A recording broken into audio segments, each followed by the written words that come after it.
Bonsoir à toutes, bonsoir à tous.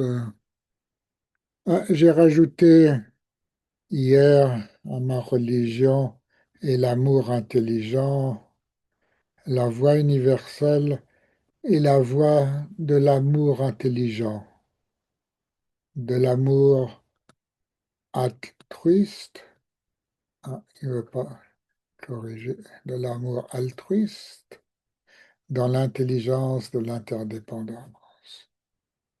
Voilà la voie universelle. Maintenant, nous abordons, après avoir vu le véhicule extérieur, le véhicule intérieur, le véhicule secret, hein. Pour être cohérent, il serait bien de le mettre aussi.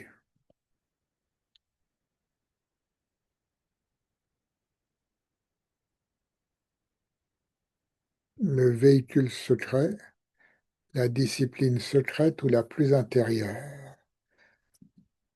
Le véhicule secret et la discipline secrète la plus intérieure est celle de la voie initiatique du Vajrayana.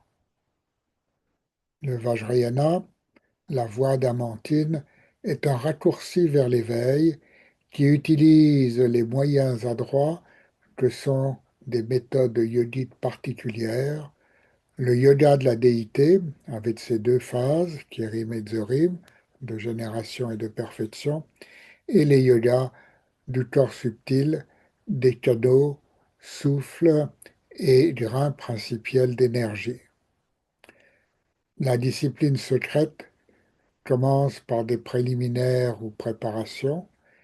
Elle est fondée sur la relation personnelle à un ou une maître source qui transmet l'initiation, les transmissions scripturaires et guide avec des instructions pratiques. L'introduction directe à l'état fondamental et l'initiation essentielle au Mahamudra et au Dzogchen essentiel. Elle est suivie de l'intégration jusqu'à l'ultime stabilité. La discipline la plus intérieure est celle des Samayas, les liens sacrés de l'initiation. Le Vajrayana Samadharjetekpa est littéralement la voix d'Amantine des mantras secrets. Un mantra, nga, est une parole de pouvoir, opérative, efficiente. Sa fonction est de protéger le mental de ses illusions et d'y insuffler l'influence spirituelle, Jinlab, de la divinité. Le Vajrayana est une voie initiatique fondée sur la transmission de pouvoir spirituel, Wangkur, associée à des transmissions scripturaires, les Lung, et des instructions Chi dans la guidance personnelle d'un maître source ou racine, Tsawe Lama. Cette transmission personnelle est scellée par le Samaya, Damtsik, qui lie le maître et les étudiants disciples, Lama, dans la pratique d'un mandala et d'une famille Vajra de frères et sœurs d'initiation. Le Vajrayana est un raccourci, Nielam, vers l'éveil, Janjup. Dans la discipline secrète, la transmission du Vajrayana, il y a Wang Lung Chi, initiation, Wang, transmission scripturaire, Lung, et instruction, Chi, donnée par le maître source, Tsawei Lama. Alors, deuxième partie du test racine, qui utilise les moyens adroits que sont les méthodes yogiques particulières, des méthodes yogiques particulières, le yoga de la déité avec ses deux phases, Kirim, Zorim, phase de génération et phase de perfection, et les yogas du corps subtil, des cadeaux, souffle et grains principiels d'énergie. Alors, méditation sur un yidam avec Kirim et Zorim. La pratique du yoga de la déité, Haïd el-Jor, comporte deux phases. Rimni, la phase de génération, Kérim, et la phase de perfection, Zorim. Ces deux phases sont celles de la pratique d'une divinité d'élection, Yidam, dans les tantras supérieurs. Alors, dans les tantras supérieurs, pour les deux phases, hein, elles sont spécifiques des tantras supérieurs. Yidam. Yidam s'interprète comme Yidla Damchapela, la déité à laquelle notre esprit se voue, la déité du lien sacré de l'esprit, la déité de notre esprit. Ces trois significations sont justes. Alors, Yid ou Yid, c'est le mental, Damcha, c'est la promesse, le lien sacré, le lié, Sha, c'est la déité. La méditation sur un Yidam comprend trois niveaux d'explication, ce que nous venons d'esquisser ici. Premièrement, il y a la notion de promesse, au sens où notre esprit se donne dans une promesse à une déité, ce qui est fait lors de l'initiation. Le Yidam est la déité à laquelle notre esprit est promis ou à laquelle notre esprit se consacre ou se voue. C'est la déité de consécration, d'élection. Elle amène le sacré en notre esprit et va le révéler. Ensuite, et les trois niveaux sont progressifs, c'est la déité à laquelle notre esprit est lié, à laquelle il se lie intimement.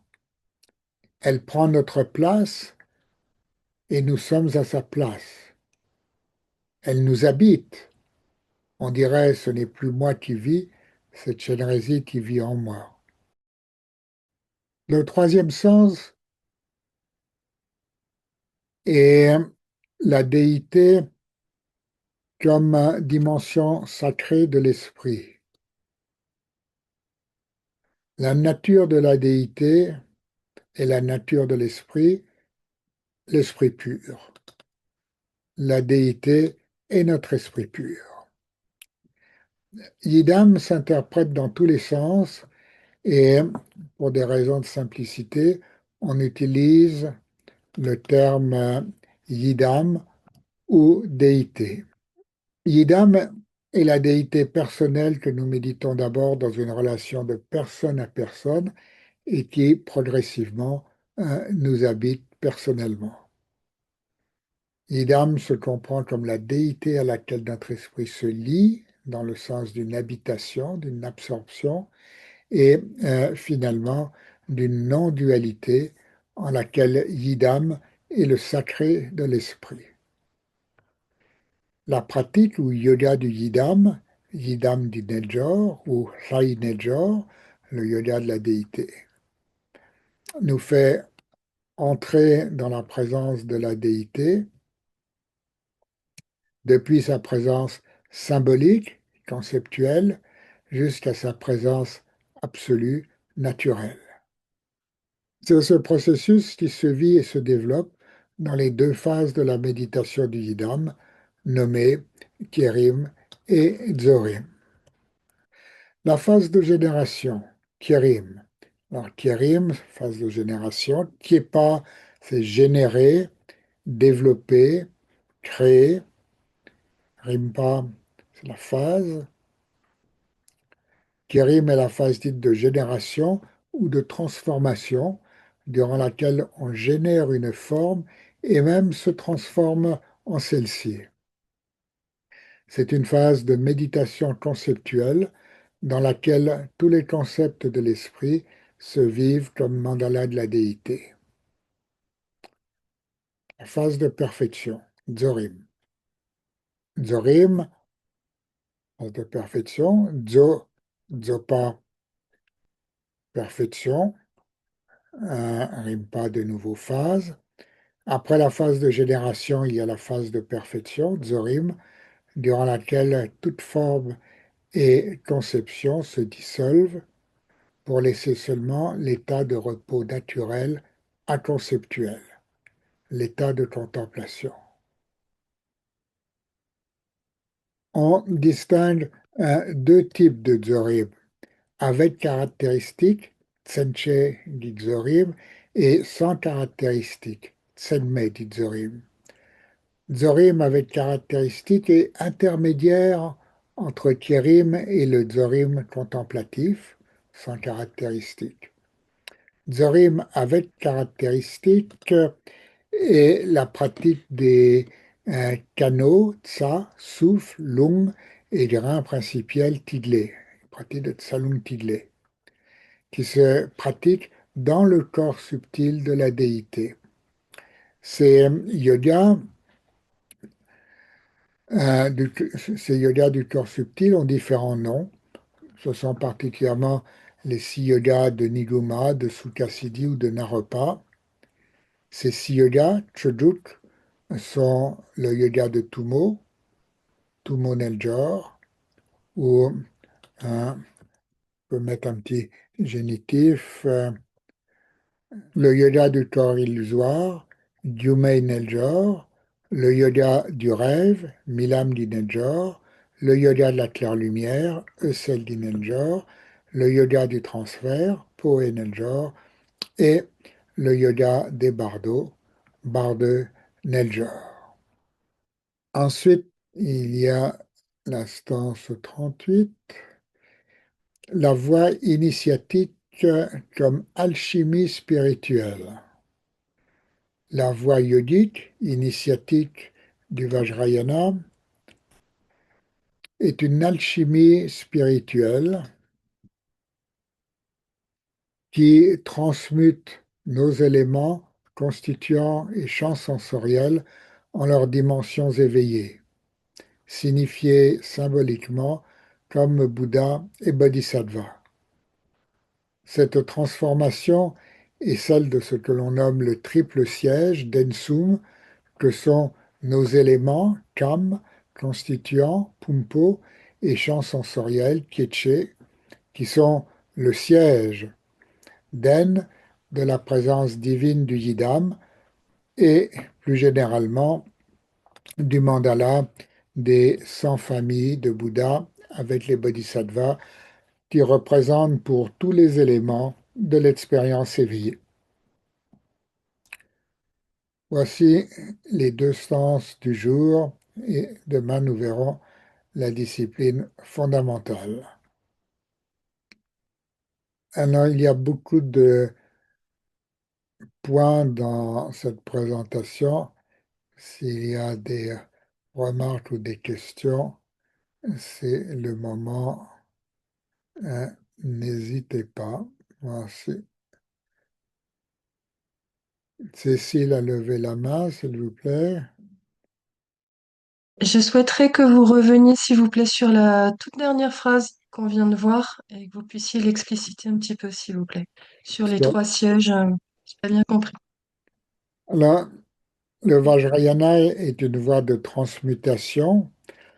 Euh, une transmutation qui est ce que l'on nomme euh, celle des 3 sièges, ou plus exactement, les 3 sièges sont un, un siège triple qui est le siège de nos éléments, de nos constituants et champs sensoriels.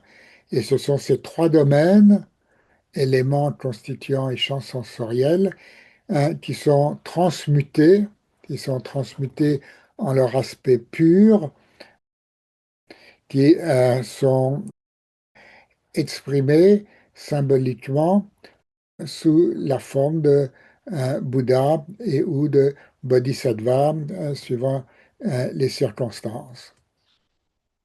Est-ce que ça se comprend comme cela? Et, quand il est indiqué le mandala des 100 familles de Bouddha avec les bodhisattvas qui représentent pour tous les éléments de l'expérience d'éveil, Tous les c'est-à-dire qui vont éléments se substituer aux 3 sièges. qui sont les 3 sièges dans leur aspect pur. Alors, si vous voulez, peut-être on peut simplifier comme ça.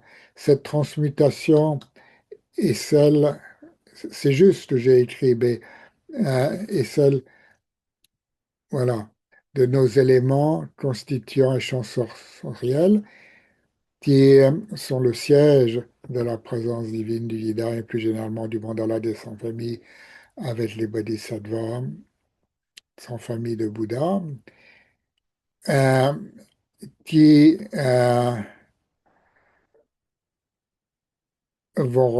qui représentent pour tous les éléments de l'expérience pure, de l'expérience éveillée. Tous les éléments, par exemple, les cinq constituants sont les cinq Bouddhas, les cinq éléments sont leurs cinq parèdres, et, etc. Et il y a ainsi une représentation symbolique de tous les éléments éveillés et purs sous la forme de Bouddha et de Bodhisattva. Et c'est, soit dit en passant, le fondement, euh, un des aspects du fondement de la symbolique tantrique, symbolique du Vajrayana. Donc, vous avez dit les cinq constituants se transmutent en les cinq familles de Bouddha, les cinq éléments sont leurs cinq parèdres, et les cinq champs sensoriels deviennent quoi? Alors, les champs sensoriels, il y a tout un ensemble de correspondances symboliques euh, qui amènent finalement aux 100 familles, hein, avec les aspects paisibles, les aspects dynamiques que l'on dit courroucés. Et donc là, c'est pas le propos pour l'instant d'entrer dans toutes ces correspondances symboliques. Elles se trouvent généralement présentées et expliquées dans un sadhana. Dans le corps de l'enseignement, là, il y aura plus d'explications. Un petit peu plus loin, on va voir le mandala aussi. euh, il apparaît dans notre texte racine. Et cela se précisera. Jamais tu as demandé la parole. Oui, sur la dernière phrase, je pense quand même qu'il y a un problème. Euh, Ce serait pas plutôt qui représente l'expérience d'éveil pour tous les éléments?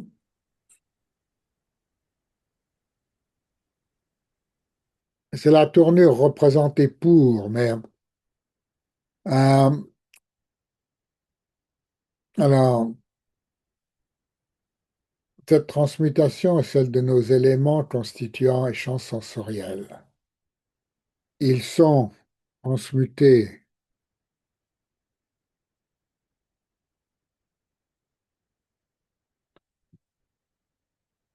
en la présence divine du Yidam et plus particulièrement euh,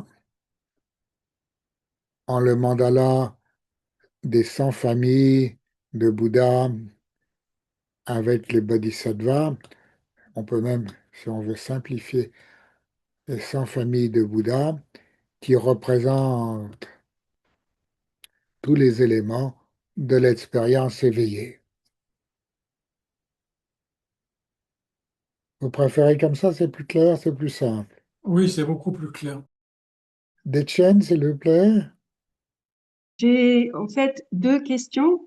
Alors que quand nous entrons dans la voie initiatique, nous recevons, particulièrement lorsqu'on se prépare à la retraite de 3 ans, un grand nombre d'initiations. Ce n'est pas facile de tout pratiquer de manière à les réaliser tous. Est-ce que en réaliser un équivaut à les réaliser tous?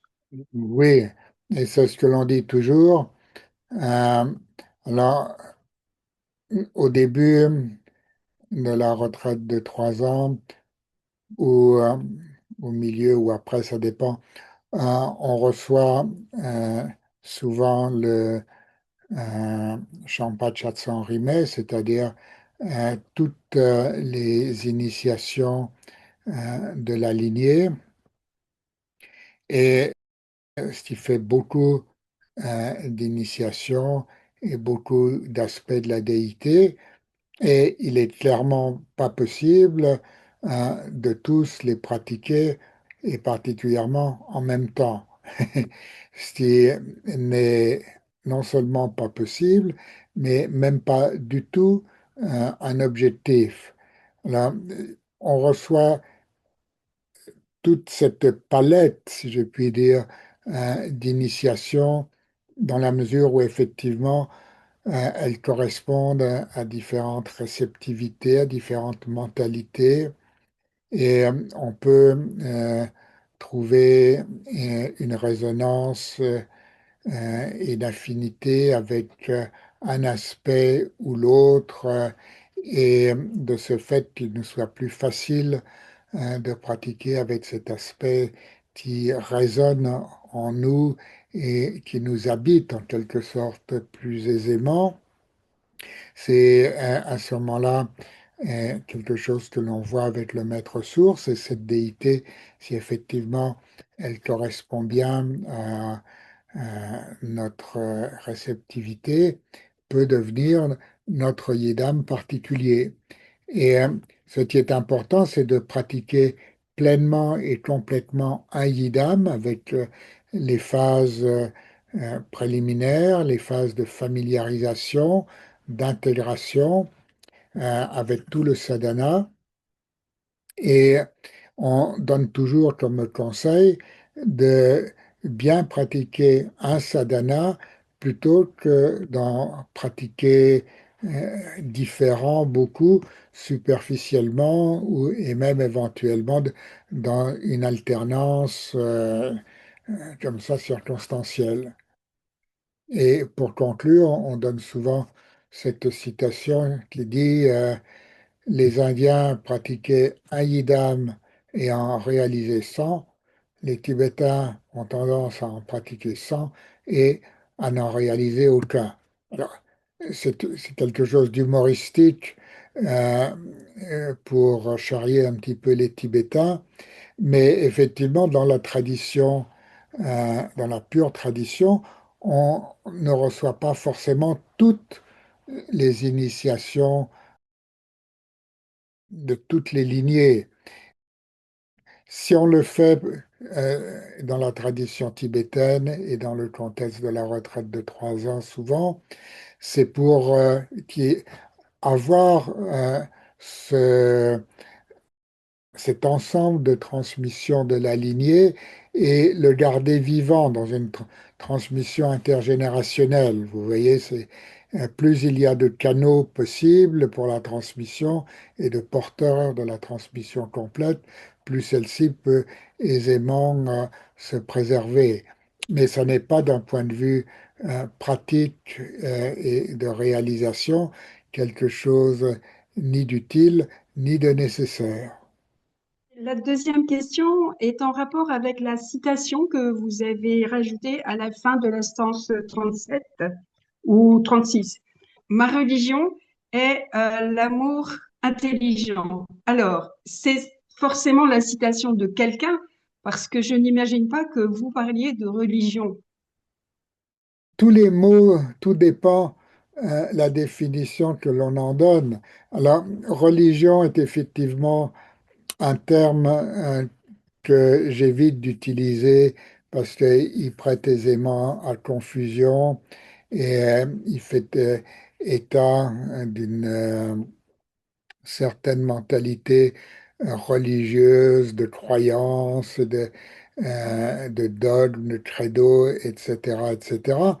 Mais religion, qui vient de religare, qui est relié à deux interprétations principales.